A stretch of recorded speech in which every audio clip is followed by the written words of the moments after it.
if you just went and saw the new Batman movie with Robert Pattinson as Batman, you heard a great use of popular music in cinema.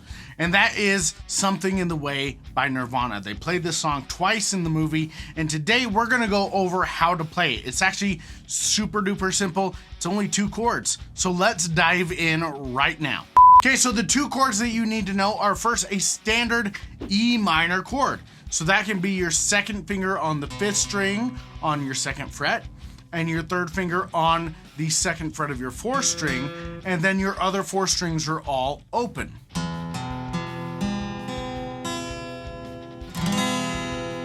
That's your first chord. So just a standard E minor, not something fancy. We're not doing like an E minor 7, just a standard regular E minor. The 2nd chord is a C chord with a G in the bass. So here's how you do that. You're gonna do your 1st finger on the 1st fret of your 2nd string like you normally would. You're gonna put your 2nd finger on the 2nd fret of your 4th string like you normally would. And then instead of putting your 3rd finger on the 3rd fret of your 5th string, you're actually gonna move your 3rd finger over to your 6th string on the 3rd fret and put your pinky where your 3rd finger would go on the 3rd fret of your 5th string. Now that gives you this really rich sounding C chord, where this G note that we're playing as the lowest note is the 5th of that chord. So we're basically playing an inversion of our C chord now, which means a different note other than C is the lowest note. So those are the 2 chords, E minor and C with a G in the bass. Those 2 chords make up the entire song.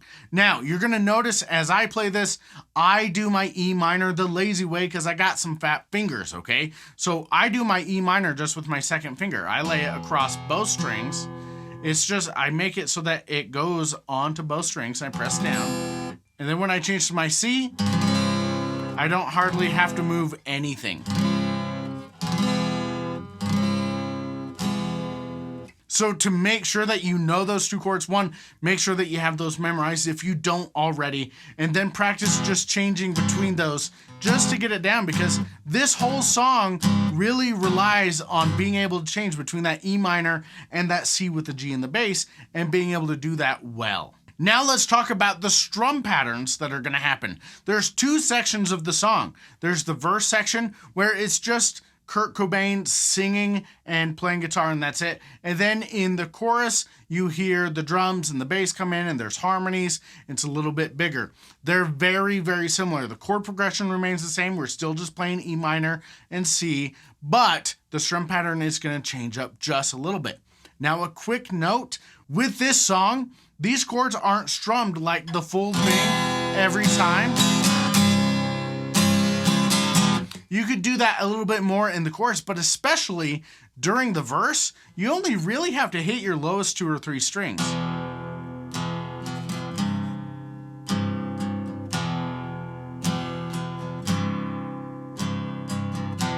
Because in the recording, that's all you hear. So let's break down the verse strum pattern first.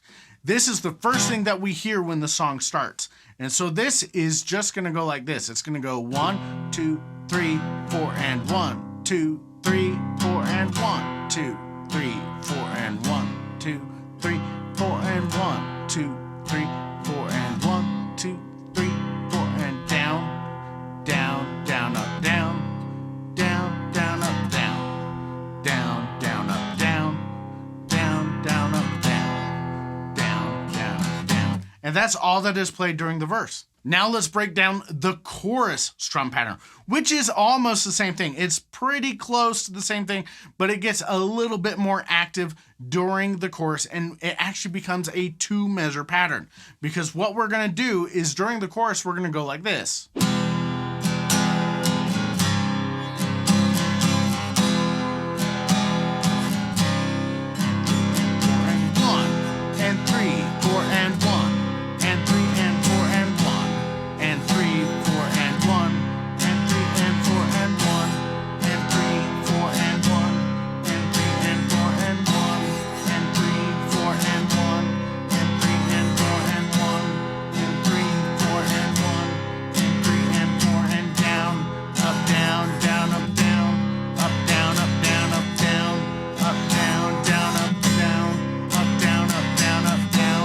So just to break it down further, just in case, the first measure we're doing down on beat 1, and then we're going to do an upstroke on the end of 2, followed by down on 3, and then a down up on 4 and. So we're going 1 and 3, 4 and.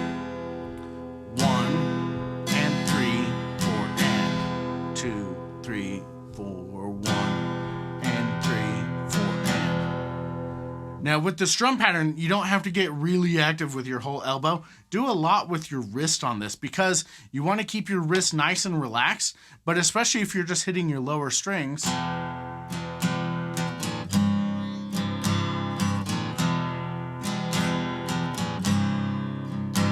You don't have to make as big of a motion as you do when you're using your elbow to do your strum. So focus on keeping that wrist loose.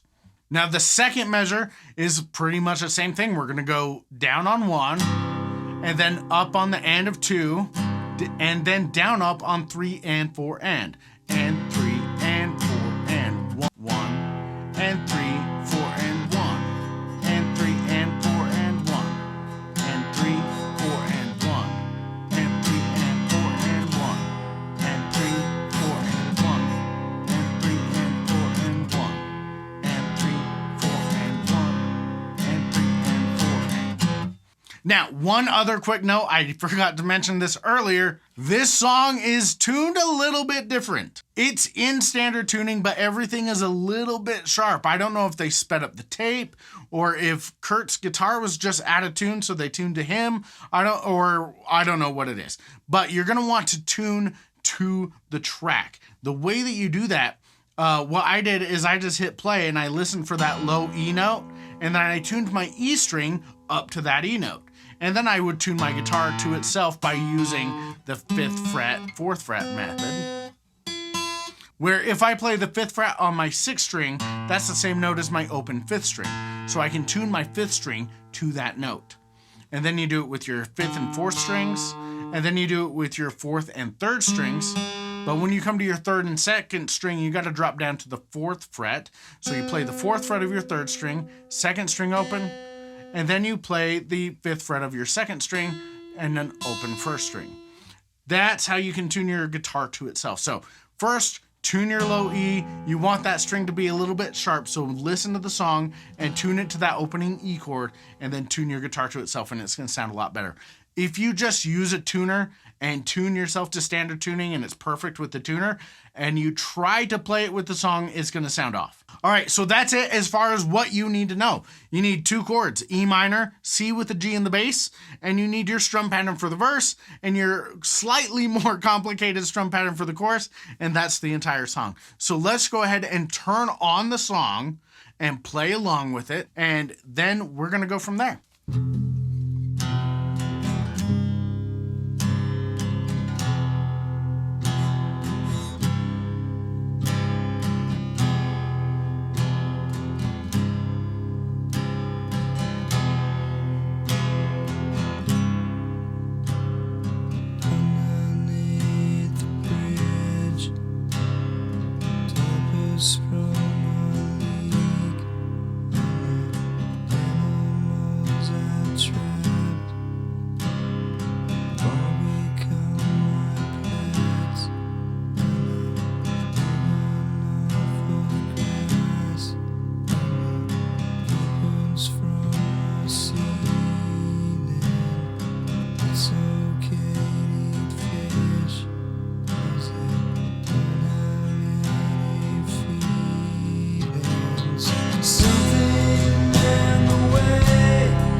So that's it. That's how you play Something in the Way by Nirvana. Super simple, 2 chords, E minor, C with a G in the bass, 2 really simple strum patterns, really straightforward, really simple, and it's a good song. Like I said, I thought this was a great use of popular music in this movie, and I really liked the movie. If you didn't, that's on you. Some people like it, some people hate it. That's okay. You let me know down in the comments if you like the new Batman movie with Robert Pattinson. That's cool. But what I'm not going to argue about is if it was a good idea to use the song, and how they used it was perfect. So go play this song, learn it, add it to your bag of songs that you can play whenever you are hanging out with people, or you're at a family thing or a party or something like that, and have fun with it. Now, I have another gift for you. If you go to simpleguitar.com/top10, there you can get my guide, the top 10 things to learn on guitar first. And that is going to include some things that are a little bit different from what most people will say. I will say stuff like learning open chords and, doing strum patterns and stuff like that. But also things like, how to use your amp, how to learn the entire song, different things like that. So go to simpleguitar.com/top10, get that guide, have fun with it, have fun playing Something in the Way, and I will see you in the next video.